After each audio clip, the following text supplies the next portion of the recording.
mungkin emosional ya kalau menyangkut rumah amal ya, emosional karena saya itu pertama kali rumah amal berdiri itu namanya adalah LWZ, Lembaga Wakaf Salman. Nah, direkturnya itu kebetulan kawan baik saya, adik kelas saya di ITB, itu memberikan saya kartu donatur. Nah, kartunya masih saya simpan sampai sekarang. Memberikan saya kartu donatur diiringi suatu permintaan waktu itu.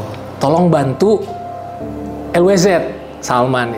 LWZ Salman ITB baru berdiri, tolong dibantu. Ya baru beberapa lama berdiri ya waktu itu ya. Nah, kemudian saya bilang, saya bantu apa? Kalau saya bantu paling saya kasih uang 20.000, 30.000, nggak ada harganya kali uang itu gitu. Saya bilang, nggak apa-apa.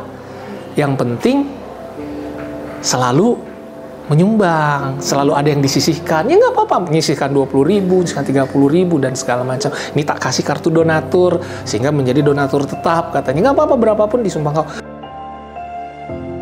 Ya kalau disebut dampak, ya dampaknya tentu ada perasaan gimana ya? Kalau misalkan dalam 1 bulan itu, kok saya belum ke rumah amal ya? Kok perasaan ada yang hilang gitu ya?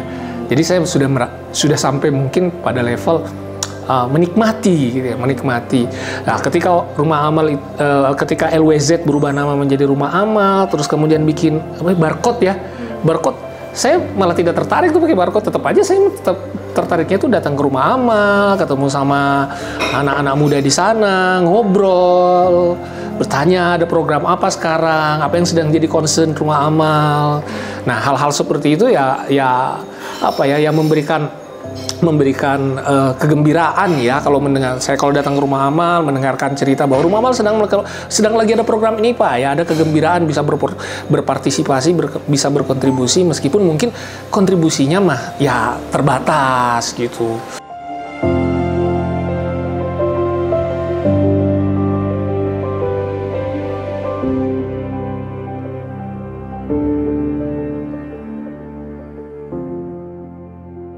Jadi saya ini kan insinyur ya, insinyur listrik yang sudah keliling Indonesia. Jadi hampir semua pulau di Indonesia, hampir semua pulau besar di Indonesia sudah saya datangi kecuali Papua. Nah, ada daerah-daerah yang saya datengin itu yang kadang-kadang tuh prihatin ya lihatnya ya. Saya pernah datang ke misalkan ke daerah Martapura di Sumatera Selatan, ada kelompok pengajian yang dibina oleh ibu-ibu di situ ya sarana Al-Qur'annya itu kan terbatas sekali. Terus nggak usah jauh-jauh, di Tanjung Sari saja di daerah saya itu ada pengajian-pengajian yang digelar sama ustadz kampung kan ya, ustadz kampung itu yang sarananya itu terbatas, sangat terbatas. Sarana Al-Qur'annya itu terbatas. Kadang-kadang Al-Qur'annya udah tua, udah robek-robek.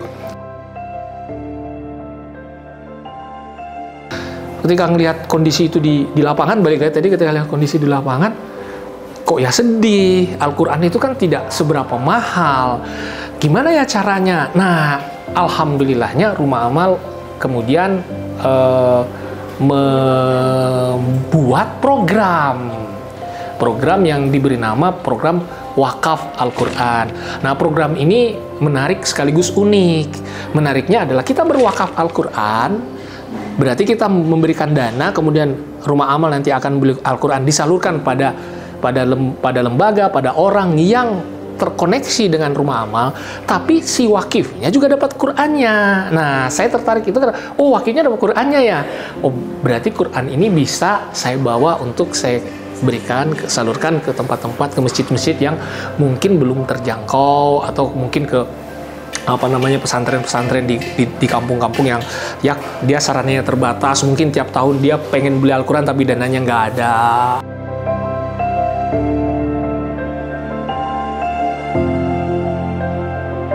Karena maut itu adalah batas, limited. Jadi hidup kita, allati halakal mauta wal hayata, hidup kita ini ada batasnya. Batasnya itu adalah mati. Jadi kita harus selalu mengingat bahwa kita nggak akan hidup selamanya, ada batasnya mati. Tetapi kalimat berikutnya itu kalimat tantangan.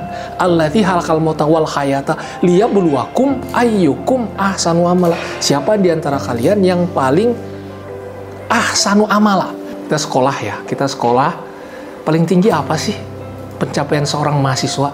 IPK 4,00 dengan segudang aktivitas. Oke, kejar IPK 4,00. Urusan tidak tercapai, urusan nanti.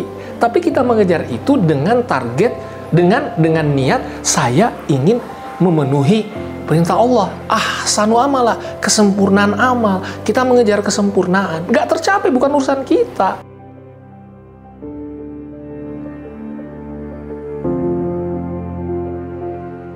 Mungkin bukan keresahan, tapi tantangan. Jadi, saya tertantang. Kan begini, pemahamannya begini. Basic konsepnya begini. Di Al-Quran surat Ar-Rum itu kan ada surat yang mengatakan bahwa, saya nggak hafal bunyinya, tapi artinya kurang lebih, dahral fasada kalau nggak salah kalimatnya, telah terjadi kerusakan di muka bumi karena ulah manusia. Nah, hendaklah diberi pelajaran ya, kurang lebih diberi pelajaran, kemudian agar mereka sadar dan kembali. Nah, saya juga seorang dosen ya. Jadi kalau saya mengajar kuliah energi terbarukan itu biasanya ayat itu saya angkat. Kenapa? Karena di situ saya menunjukkan bahwa kalau kita berhadapan dengan persoalan pemanasan global, kenaikan pemanasan global, perubahan iklim, pemanasan global, jangan-jangan. Kalau saya susah sampai kesimpulan, tapi bisa jadi juga saya sudah sampai pada kesimpulan. Tapi mungkin kalau yang ahli tafsir beda pendapat ya.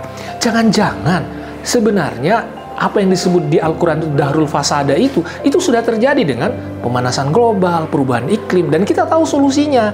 Solusinya adalah kembali menggunakan energi yang terbarukan, mengurangi energi fosil. Karena nggak bisa juga kita tidak menggunakan, ada tetap energi fosilnya tapi kecil, kita lebih banyak menggunakan energi terbarukan. Nah, berarti kalau kita menggunakan energi terbarukan, itu adalah bagian dari bagaimana kita merespon peringatan Allah tersebut.